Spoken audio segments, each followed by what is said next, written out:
All right, now let's move to our menu. So we're going to create a div, and inside the div, we're going to create an unordered list. Okay. And then we're going to add some styling and decoration, okay, using colors, transitions, and so on. So let's go back to our index.html file, and right after the header div, okay, let's create another div and give it an ID menu. Okay, so inside this div, we're going to have an unordered list where we're going to place all these items. Okay, so we're going to have list items, and inside each list item, we're going to have a link, okay, where we're going to place some text. So the first one is going to be home, and for each link, we're going to give it an href, okay, if we want to. And now let's duplicate this line 4 times, okay, since we have 5 items. And let's change the text of the other links. So online tutorials, and then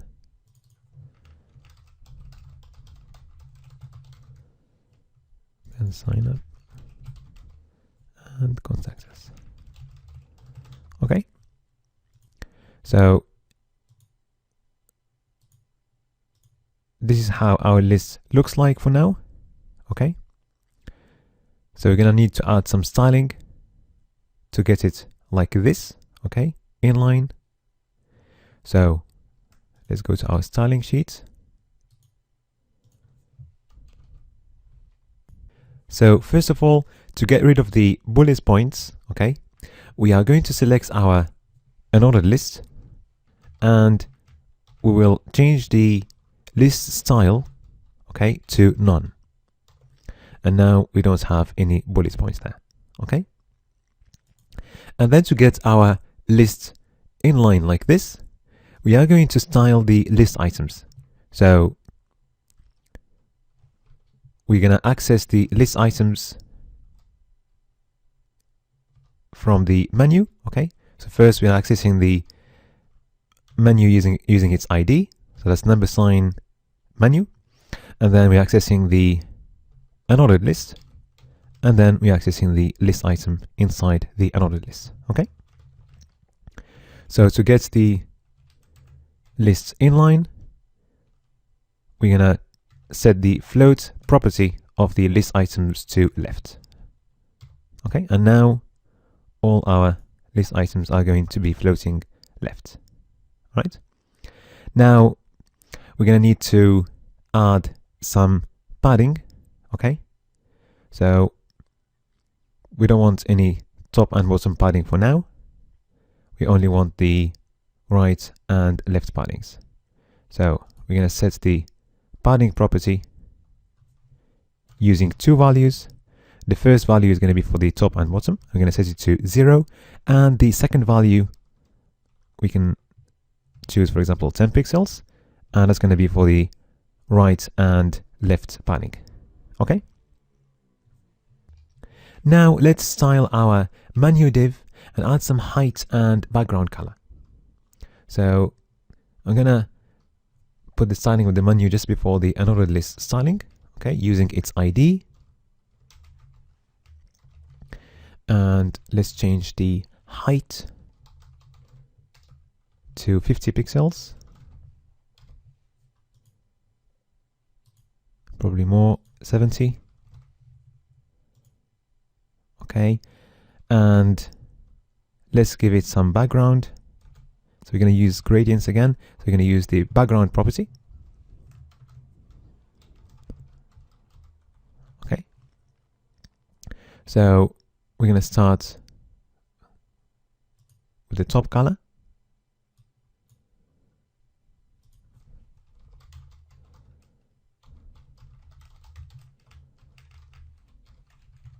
And then the bottom color.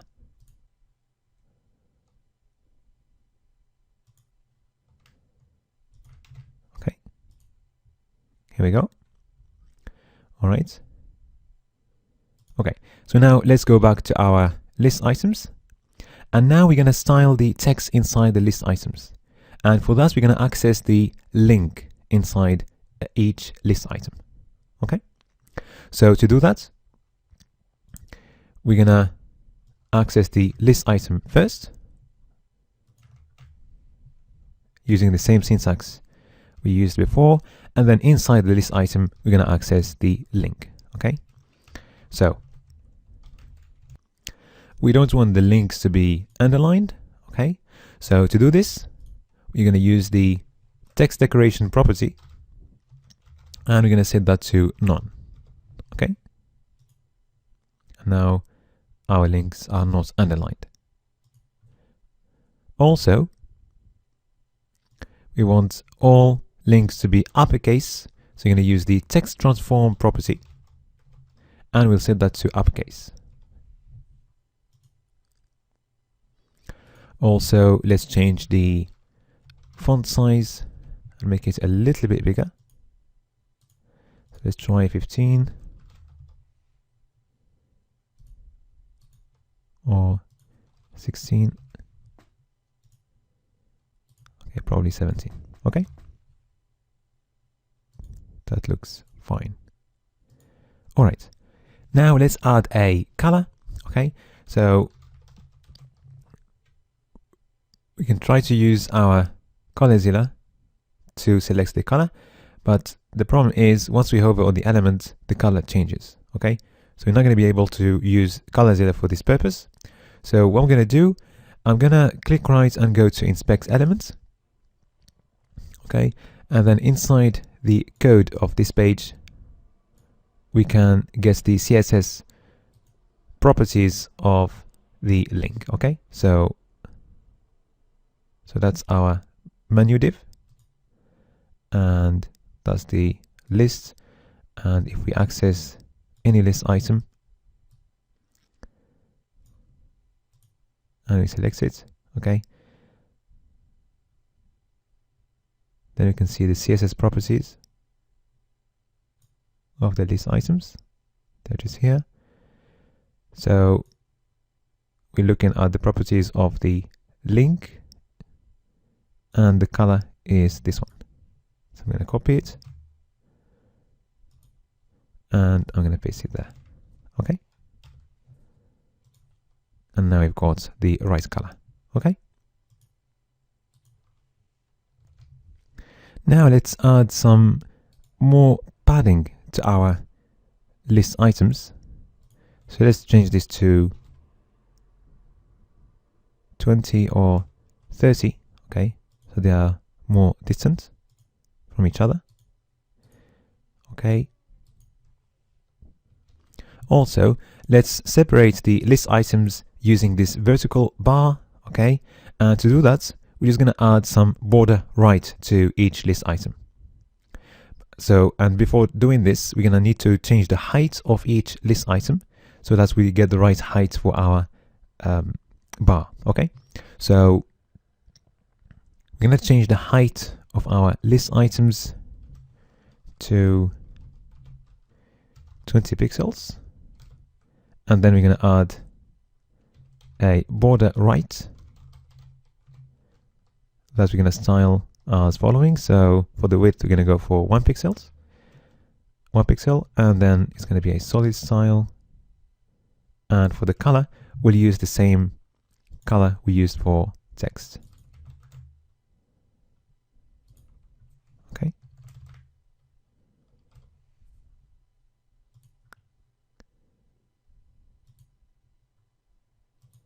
Okay, so we can see our bar there. So we're going to make it a little bit bigger. So we're going to change the height of our list items. So let's go for 30 pixels, for example. Okay, that looks all right. Okay, and also we want to center the text vertically with the vertical bar. So to do that, we're going to change the line height of the text or the link. Okay, so It's a very useful property, and we'll set that to 10 pixels, for example, or 20. Let's go for 30. Yeah, 30 looks fine. Okay. All right. Now let's add some space between the list items and the border of our menu div. So we're gonna add some padding to the menu div. Okay. So we only want top and bottom padding, no left or right hand side padding. So let's go for 5 pixels and 0. Let's have a bit more padding, probably 7. And that looks better. Okay. All right. Now you will notice that the last list item doesn't have any border right. Okay. So we want to get rid of this. Okay.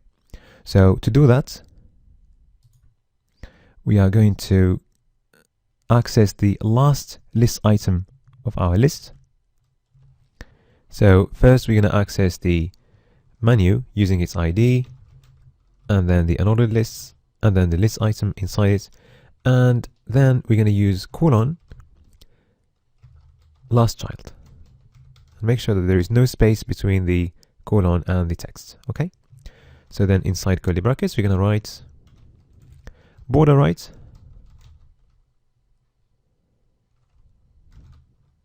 okay, and we're going to set that to none. And now we can see that there is no border right for the last list item. Okay. All right, now we are going to add some styling to our links so that they change when we hover on them. Okay, so we want the color to change to this nice purple color, and also we want the font size to become bigger and the font weight to become bold.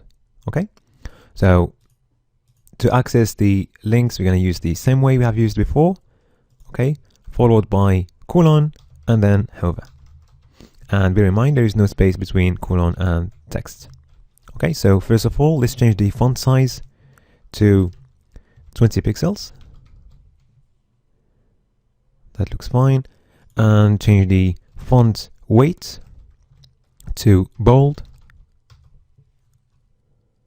Okay, and finally let's change the color to the same purple color we see here. Okay, so let's pick it using our ColorZilla, and it's going to be this one, and let's go for it, and here we go. Okay, it looks like it's a little bit different, the one that we picked. Okay.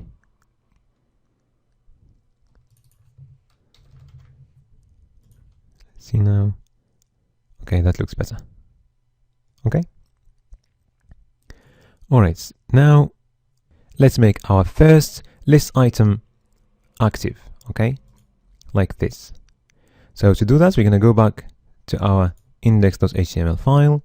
We're going to go to the first list item, and we are going to give it a class active and then style it. Okay, so we're going to use the same style we used for hovering on the links. So all we're going to do, we're going to add a selector here for the active link. Okay, and rather than a colon hover, we're going to write a dot active, meaning the links of class active. Okay, for some reason don't see it, and now when we refresh the page it works. Okay, all right, now we are going to add the transition effect that we see when we hover on the link elements. We can see that they go smoothly from the initial state to the hover state. Okay, so to do that, we are going to select our links. So we'll use this selector, and we're going to use the transition property. Okay, so this is the standard property. Okay,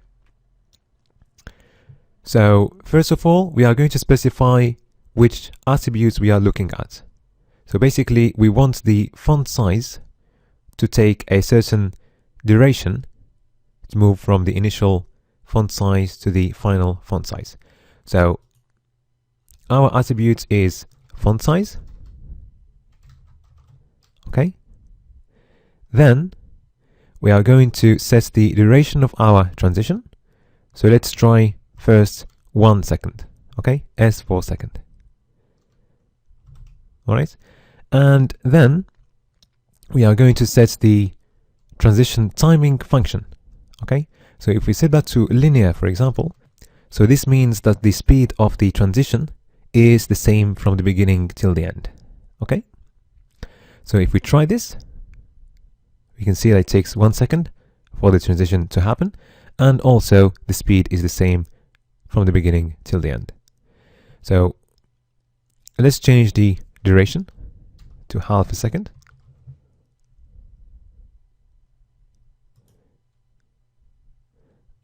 And let's make it shorter. That looks all right.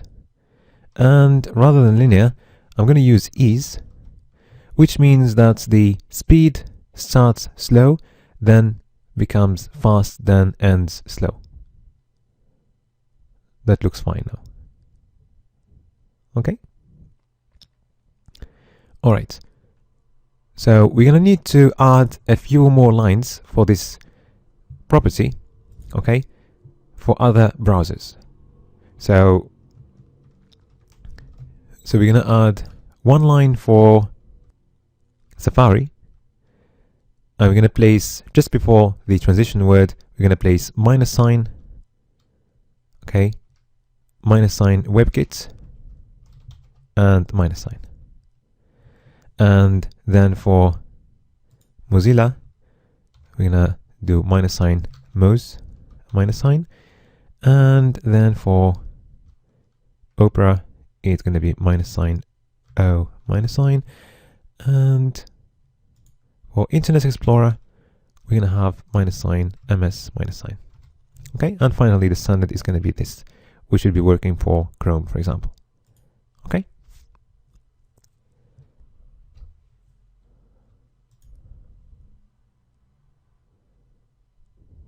And now it looks all right.